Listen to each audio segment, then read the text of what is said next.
سلام دوستان، به کانال آینده روشن خوش آمدید. امروز ما با شما شروع میکنیم آموزش عباره های ضروری زبان روسی را. درس اول.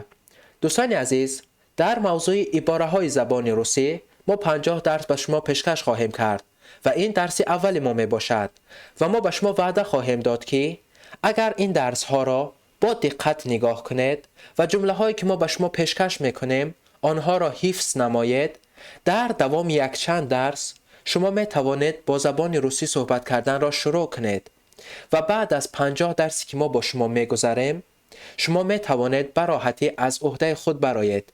یعنی هر سوال، هر درخواستی که از مردم دارید می توانید بپرسید یا مردم هر درخواستی که از شما کردند می توانید به آنها جواب دهید.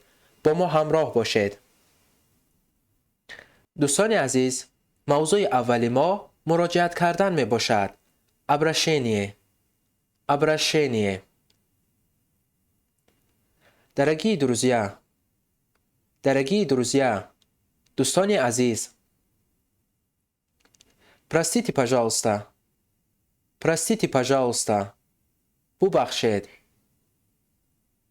Послушайте. گوش کنید.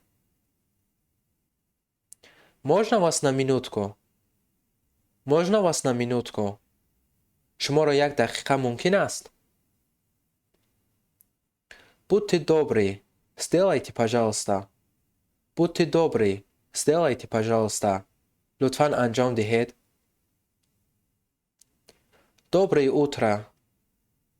Доброе утро.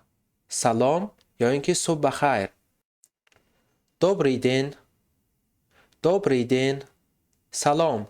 روز بخیر. Добрый вечер. سلام. شام بخیر. Спокойной ночи. شب خوش.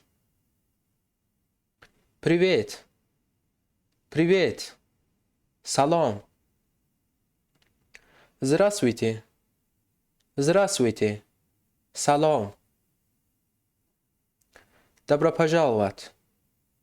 Добро пожаловать. خوش آمدید.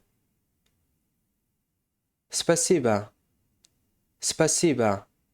تشکر. Благодарю. از شما منت دارم. Большое спасибо. تشکر زیاد. Спасибо за внимание. برای دقتتان تشکر. Пожалуйста. В ответ на спасибо. Пожалуйста. مرحمت. در جواب و تشکر. Вы очень любезны. شما خیلی مهربان هستید. Рад вас видеть. از دیدنتان شادم. Минуточку подождите. یک دقیقه صبر کنید. С приездом. خوش آمدید. Я давно вас не видел. من شما را کیها باز ندیده ام. Разрешите спросить. اجازت دهید چیزی را پرسم؟ Да. بله. Можно узнать, как вас зовут? میتوانم بدانم نام شما چیست؟ Как успехи? چی نویگری؟ Нет. نه یا اینکه خیر. Пожалуйста. Просьба. благодарности. دوستان عزیز، اگر در التماس کردن باشد پژالستا به معنای التماس می باشد و اگر در تشکر کردن باشد به معنای خواهش می کنم.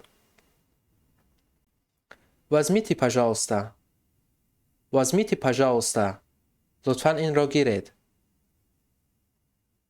Понимаю. Понимаю. میفهمم. Хорошо. Хорошо. خوب.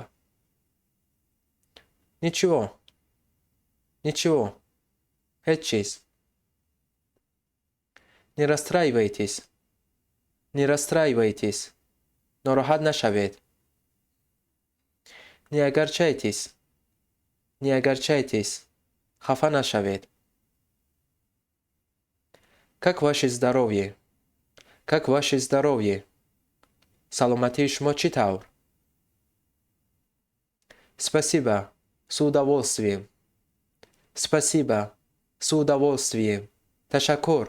با جان و دل. دوستان عزیز، از تماشا کردن شما منت داریم. برای از درس‌های بعدی ما با خبر شدن به کانال ما ابونه شوید و زنگولچه را زیر کنید. تا دیدار.